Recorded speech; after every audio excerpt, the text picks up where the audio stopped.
Lara Logan, you just heard the president and the vice president. Thank you. Bush and Cheney essentially seem to be accusing you and your colleagues of carrying the terrorist message by reporting on so many of these attacks. What do you make of that?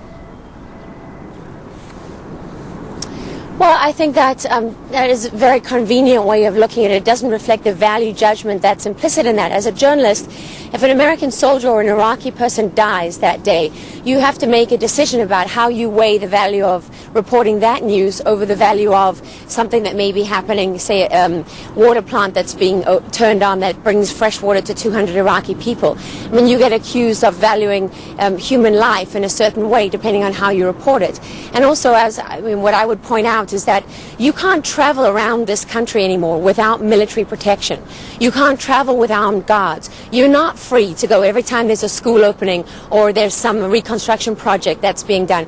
We don't have the ability to go out and cover those. If they want to see a fair picture of what's happening in Iraq, then you have to first start with the security issue. When journalists are free to move around this country, then they will be free to report on everything that's going on. But as long as you are a prisoner of the terrible security situation here, then that's going to be reflected in your coverage. And not only that, but their own figures show that the reconstruction project was supposed to create 1.5 million Iraqi jobs. To date, 77,000 Iraqi government jobs have been created. That should give you an indication of how far along they are in terms of reconstruction. We have to put everything in its context. We can't go to one small unit and say, oh, they did a great job in this village, and ignore all the other villages that haven't seen any improvement in their conditions. There is no question that the dangerous conditions for journalists there are making it much harder to report on some of these signs of progress, as you point out. But if I look at just the last couple of weeks of your coverage, besides covering the Saddam trial, you reported on allegations that U.S. troops had killed a group of civilians, that you reported on an attack on a police station, the bombing of a police convoy, you talked about the threat of civil war, all legitimate stories. But critics would say, well, no wonder people back home think things are falling apart in Iraq, because we get this steady drumbeat of negativity from the correspondents there. Well, who says things aren't falling apart in Iraq? I mean, what you didn't see on your screens this week was all the unidentified bodies that have been turning up, all the allegations here of militias that are really controlling the security forces. What about all the American soldiers that died this week that you didn't see on our screens? I mean, we've reported on reconstruction stories over and over again, but the Auditor General for Iraqi reconstruction says that only 49 of well over 100 planned electricity projects happened.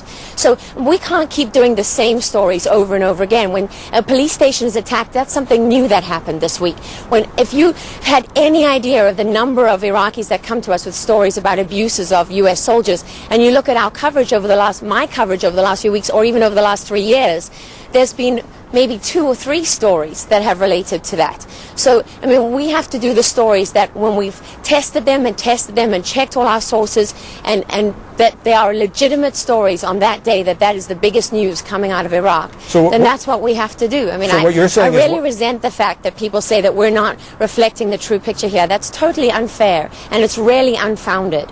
You don't think that I haven't been to the U.S. military and the State Department and the embassy and asked them over and over again, let's see the good stories, show us some of the good things that are going on. Oh, sorry, we can't take you to that school project because if you put that on TV, they're going to be attacked. The teachers are going to be killed. The children might be victims of attack. Oh, sorry, we can't show this reconstruction project because then that's going to expose it to sabotage. And the last time we had journalists down here, the plant was attacked. I mean, security dominates every single thing that happens in this country. Reconstruction funds have been diverted to cover away from reconstruction to they've been diverted to security. Soldiers, their lives are occupied most of the time with security issues. Iraqi civilians' lives are taken up most of the time with security issues. So how is it that security issues should not then dominate the media coverage coming out of here? I want to play for you a piece of tape involving Lara Ingram, the conservative radio talk show host who was on the Today Show earlier this week. To do a show from Iraq means to talk to the Iraqi military, to go out with the Iraqi military, to actually have a conversation with the people, instead of reporting from hotel balconies about the latest IEDs going off. What do you make of that comment about reporting from hotel balconies? Well, I think it's outrageous. I mean, Lara Ingram should come to Iraq and not be talking about what journalists are doing from the comfort of her studio in the United States, the comfort and the safety. I mean, I don't know any journalist that wants to just sit on a hotel room in Iraq. Does anybody understand that for us, we used to be able to drive to Ramadi, we used to drive to Fallujah, we used to drive to Najaf. We could travel all over this country without having to fly in military helicopters. That's the only way we can move around here. So it's when the military can accommodate us, if the military can accommodate us, then we can go out and see. I mean, we just can't win. I think it's an outrage to point the finger at journalists and say that this is our fault. I really do. And I think it shows an abject lack of respect for any journalist that's prepared to come to this country and risk their life. All right, and that's not just me, that's the crews, that's all the people that make up our teams here. I do want to point out that Lara Ingram was in Iraq last month for 8 days, and that was part of the reason for her appearance. Lara Logan, stay with us. I want to bring into For 8 days.